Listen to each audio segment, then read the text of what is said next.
사랑합니다.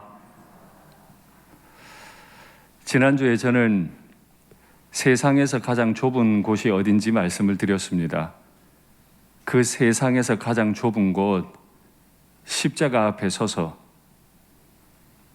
나 같은 인생을 사랑해 주신 분이 어떤 분이신지 알고, 또 나 자신이 그 예수님 앞에서 얼마나 자격 없고 민망한 인생인지 많이 알면 좋겠다고 말씀을 드렸습니다. 믿음의 길, 제자의 길을 걷는다는 건 그렇게 나 자신이 얼마나 나의 주인과 격의 차이가 나는지, 민망한 인생인지 알고 겸손한 길을 걷는 것인 줄 믿습니다. 그렇기 때문에 우리는 십자가에 달리신 예수님 한번 쳐다보고, 내 속에 좋지 않은 것들 한 마리씩 키우고 있는 나의 마음을 한번 바라보고, 또 예수님 한번 바라보고, 나 한번 바라보고, 이렇게 부단히 겸손한 길을 걷는 저희의 길이 십자가의 길, 천국 가는 길인 줄 믿습니다. 설교를 시작하면서 한 가지 질문을 드릴 텐데, 예전에 한번 드렸던 질문이에요. 마음으로 한번 대답해 보세요. 사람과 원숭이의 차이는 무엇입니까?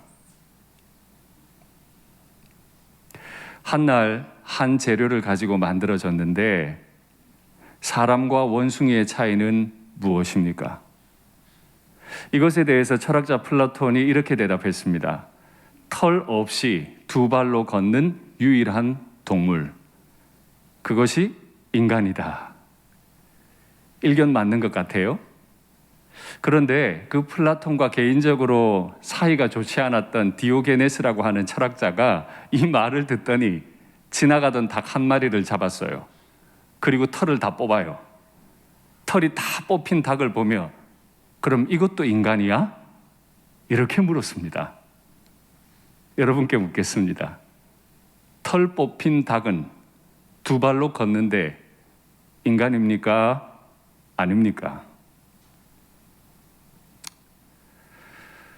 비슷하게 생겼어도 같지 않을 수 있습니다. 그래서 지난주에 이어서 우리 주님은 무서운 말씀으로 우리를 도전하세요. 한 번도 내게 많이 헌신해라, 많이 헌금해라 말씀하시진 않았지만, 오늘도 무서운 말씀으로 우리에게 교훈하세요. 거짓 선지자들을 삼가라. 설교를 더 하기 전에 여러 교우들께 부탁을 드립니다. 제가 선지자는 아니지만 이 강단에서 하나님의 말씀을 전하는 사람으로 부름받았는데, 꼭 저를 위해 기도해 주십시오.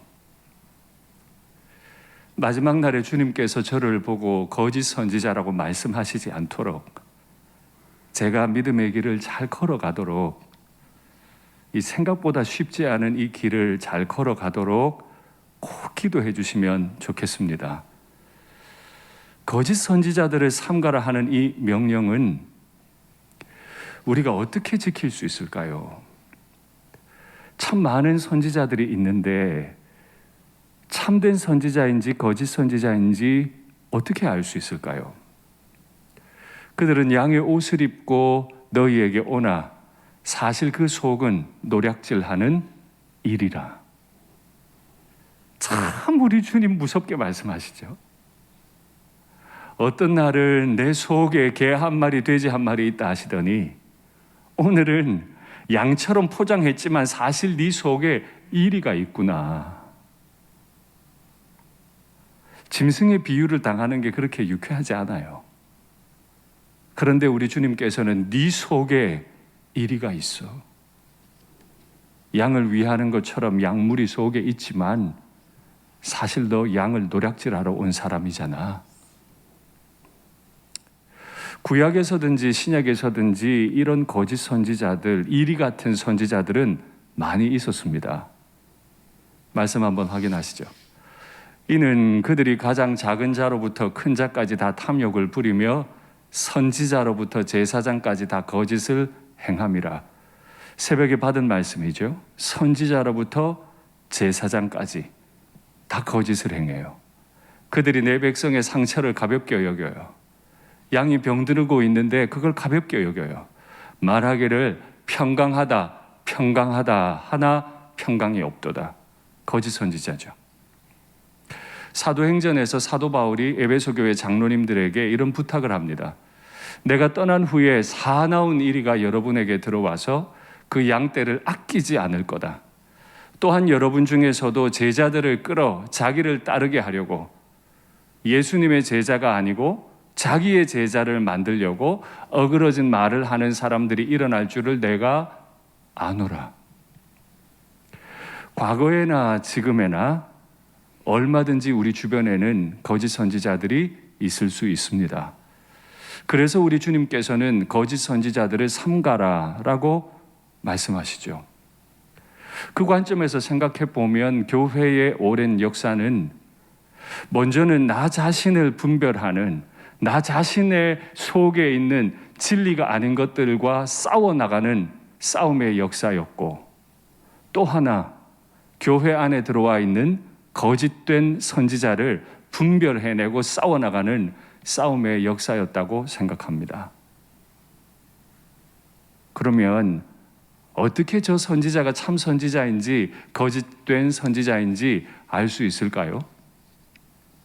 그들의 열매로 그들을 알지니. 여기 열매라고 하는 말은 단수가 아니고 복수로 되어 있습니다. 그렇습니다. 혈과 육을 가졌기 때문에 선지자로 부름받은 사람도 실수할 수 있습니다. 한두 번 실수한 것 가지고 참이네 거짓이네 말하기는 많이 어렵습니다. 그러나 그의 인생의 길을 걸어가는 동안에 그가 맺는 열매들이 계속해서 좋지 않은 열매라면 우리는 그것을 보고 저 사람은 털은 있는데, 털은 없는데 사실은 사람이 아니구나. 저 사람이 하나님의 말을 하지만 사실은 하나님의 사람이 아니구나.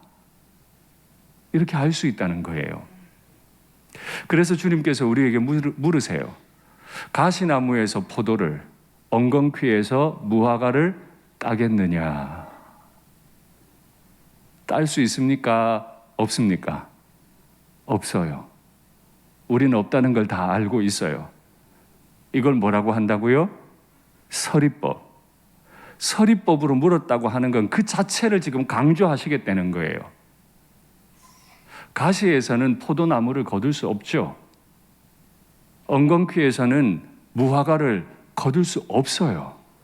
답은 이미 정해졌어요. 그대로 대답하라는 거죠. 그래서 주님께서 선언하십니다. 좋은 나무마다 아름다운 열매를 맺고 못된 나무가 나쁜 열매를 맺나니.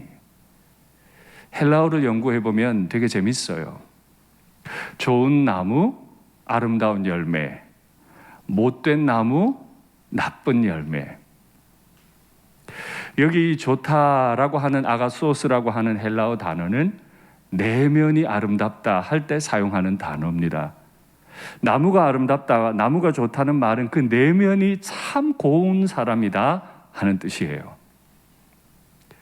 좋은 아름다운 열매를 맺는다 할 때 이 아름답다라고 사용된 칼로스라고 하는 단어는 내면이나 외면의 성품이 드러나는 성품이 매우 아름다운 상태를 가리킵니다. 내면이 아름다우면 겉으로 드러나는 성품이 아름답게 돼요. 못된 나무 할 때 이 못되다 하는 사프론이라고 하는 이 단어는 매우 무서운 단어입니다. 다 썩었다는 뜻입니다. 부패했다는 소리예요. 그렇게 못된 나무는 나쁜 열매를 맺어요. 이 나쁘다라고 하는 포네로스라고 하는 말은 악에 의해 작동되고 악에 의해 지배당한다는 뜻입니다. 속이 썩어버린 사람은 아무리 선하게 살려고 해도 살 수 없어요.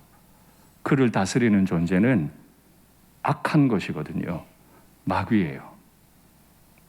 그래서 주님께서 다시 반복해서 말씀하세요. 좋은 나무가 나쁜 열매를 맺으며 못된 나무가 아름다운 열매를 맺을 수 없다.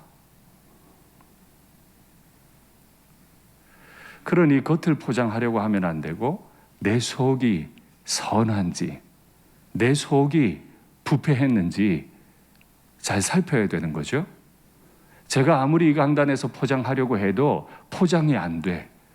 윤 목사, 네가 아무리 너 자신을 선하고 참된 선지자인 것처럼 포장하려고 해도 포장 안 돼. 너라고 하는 가시나무에서 어떻게 포도가 나와? 너라고 하는 엉겅퀴에서 어떻게 무화과를 딸 수 있어? 포장 안 돼. 그럼 어떻게 하신대요? 아름다운 열매를 맺지 아니하는 나무마다 찍어 불에 던지겠다. 열매가 아름답지 않으면 그 아름답지 않은 열매만 버리면 되는 거 아닌가요? 아이고, 이 열매 안 아름답네. 이 열매 안 보기 좋네. 이거 버려야겠어. 열매만 버리면 되지. 왜 굳이 나무를 찍어 버립니까? 말씀드렸잖아요. 열매가 아름답지 않은 걸 보면 그 나무가 다 부패했고 썩었다는 걸 알 수 있다니까요. 그래서 열매를 보고 나무를 찍어요. 빨리 그 나무를 뽑아내야 그 자리가 아깝지 않죠. 그리고 그 자리에 좋은 열매 맺는 나무를 또 심어야지요. 이 말이 얼마나 두려운지요. 윤 목사야, 내가 네 목회를 보고 있어. 내가 네 기도를 듣고 있어. 내가 널 찍어낼지도 몰라. 목회가요, 이런 게 조금 어려워요. 이 음성을 자꾸 들어야 되는 게 목회이기 때문에 이게 좀 어려워요. 그렇다고 안 들을 수도 없어요. 그러니 기도해 주세요. 우리 주님께서 사실 열매 맺는 나무를 찍어내는 걸 금하신 법을 베푸신 적이 있습니다. 말씀 확인하시죠? 너희가 어떤 성읍을 오랫동안 애워싸고 그 성읍을 쳐서 점령하려 할 때, 지금 전쟁 중입니다. 도끼를 둘러 그곳에 나무를 찍어내지 마라. 나무 찍어내지 말아요. 이는 너희가 먹을 것이 될 것임이라 찍지 말라. 들의 수목이 사람이냐? 너희가 어찌 그것을 애워싸겠느냐? 전쟁을 할 거면 사람만 죽여. 왜 나무를 잘라? 너희가 밀어내서 나무를 자꾸 잘라내면 먹을 거 없어지잖아. 다만 과목이 아닌 수목은 찍어내어 너희와 싸우는 그 성읍을 치는 기구를 만들어 그 성읍을 함락시킬 때까지 쓸지니라. 우리 하나님께서 오래전에 이 땅을 창조하실 때 과실수, 유실수의 목적을 가지고 이 땅에 두셨죠. 전쟁 중에 무기가 모자랄 때에도 그 나무를 찍어내서 무기 만들지 말라는 거예요. 그건 열매를 기대하기 때문에 그렇습니다. 이 법을 베푸셨던 주님께서 우리에게 명령하시기를 나무를 찍어내래요. 아름답지 않거든. 과실수로 내가 심어뒀는데 열매가 아름답지 않거든. 찍어내버리라는 거예요. 얼마나 두려운지요. 우리 자신은 아름다운 열매를 맺고 있습니까? 그러므로 그들의 열매로 그들을 알 것이다. 그래서 우리는 끊임없이 분별해야 합니다.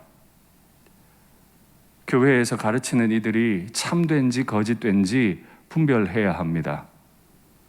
그 스스로가 분별해야 합니다. 또한 성도들께서 교육자들을 분별해야 합니다. 그러나 이때 굉장히 조심하셔야 될 게 있습니다.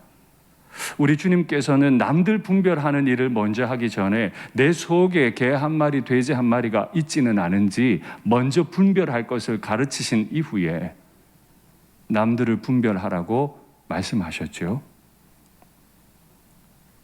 내 속에 좋지 않은 것들이 있는지 없는지 먼저 분별하십시오. 남을 비판하기 전에 나 자신을 먼저 비판해 보십시오. 남의 눈 속에 있는 티눈, 티 조각 하나를 분별하려 하지 말고 내 눈 속에 있는 들보를 먼저 분별하십시오. 그리고 난 연후에 선포되는 말씀이 참인지 거짓인지 분별하시면 되겠습니다. 우리 주님께서 이제는 선지자들이 아니라 예수님을 따르는 수많은 사람들에게 또 말씀을 주십니다.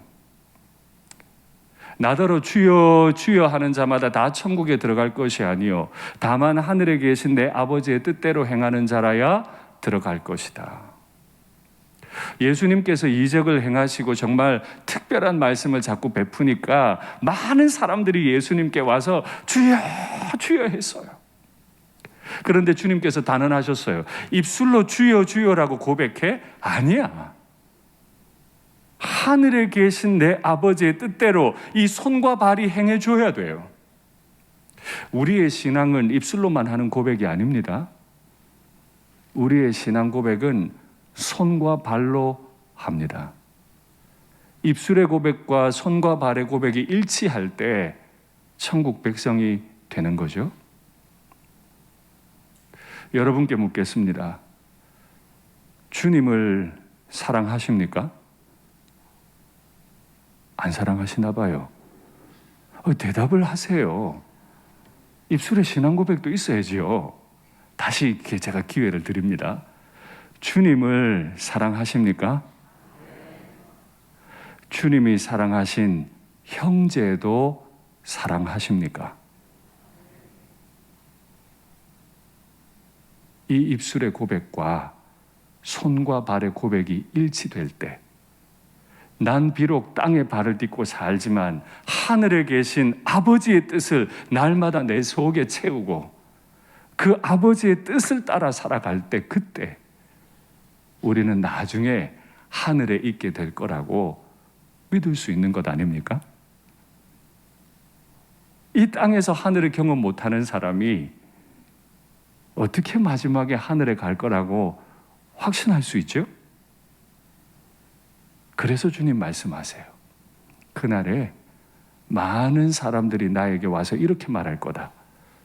우리가 주의 이름으로 선지자 노릇했습니다. 우리가 주의 이름으로 귀신도 내쫓았어요. 우리가 주의 이름으로 많은 권능을 행하지 않았습니까? 거짓 선지자들이나 거짓 성도들은 특징이 하나 있어요. 그 입에 맨날 하나님 하나님, 주님 주님, 교회 교회 맨날 달고 살아요. 십자가 한번 보고 나 한번 보면 이게 참 민망해가지고 예수님 이름 말하기가 사실 좀 조심스러워요. 이 민망한 입으로 예수님 이름 말하면 욕될까 싶어. 아까 우리 기도하시던 장로님께서 하나님 아버지의 이름을 욕되게 했다고 했는데 맞아요. 내가 그렇게 될까 봐 하나님 하나님 교회 교회 말하기가 너무 조심스러워. 양의 몸에 상처가 나든 말든 거기에 별로 신경 쓰지 않는 거짓 선지자들, 거짓 성도들은 너무 편하게 말해요. 하나님 하나님 교회 교회.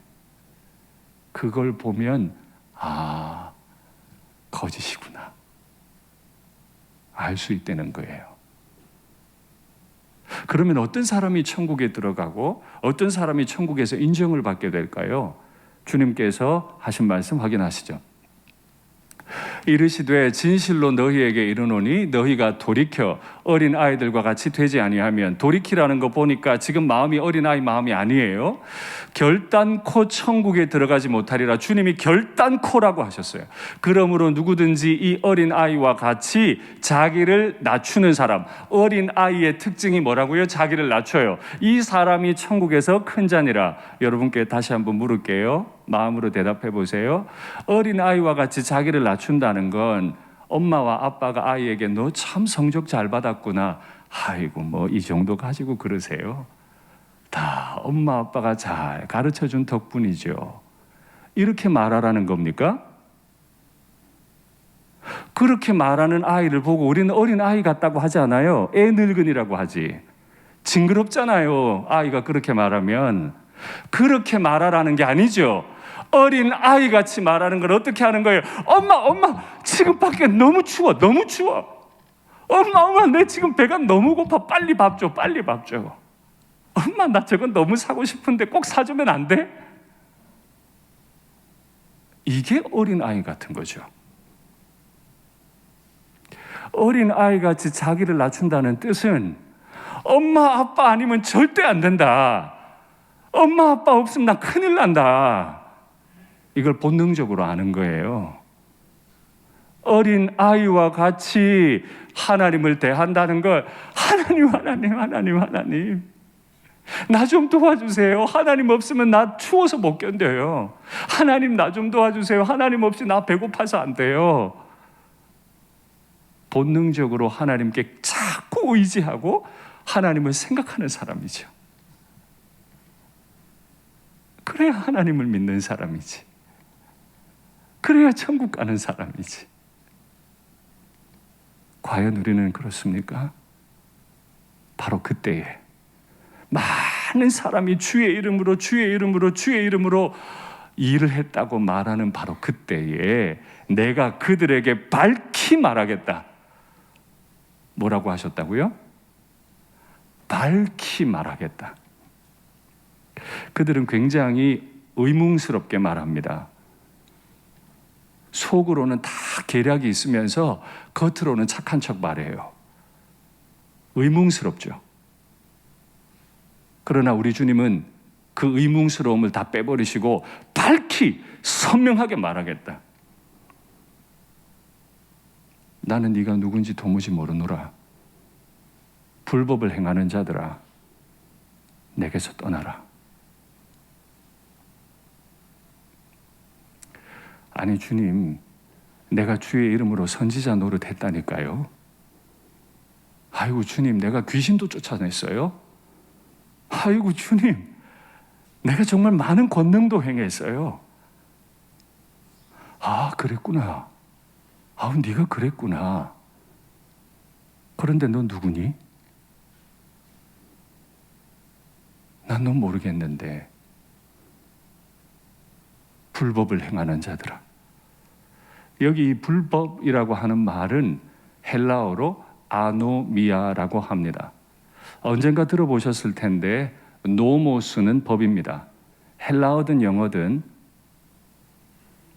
그 단어 앞에 헬라어 알파, 영어 단어 알파벳 A가 붙으면 없거나 모자라는 상태를 의미하죠.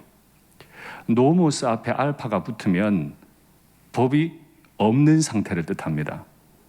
이 불법을 행하는 자들아 라고 하는 말은 법이 없는 자들아 라는 뜻입니다. 법이 없는 자들아, 내게서 떠나라. 주님의 이 말은 지극히 합당해요. 하나님의 노모스, 하나님의 법을 내 속에 두지 않는데 어떻게 하나님과 함께 할 수 있죠? 하나님의 형제 사랑, 하나님 사랑의 법이 내 속에 없는데 어떻게 하나님과 함께 할 수 있다 말해요. 그러니 그 사람은 하늘의 사람이 아닌 거예요. 그래서 주님은 그를 몰라요. 내게서 떠나래요. 내가 아무리 주의 이름으로 말해도 내 속에 하나님의 법이 없으면 주님은 그를 모른다고, 떠나라고 말씀하시는 거죠.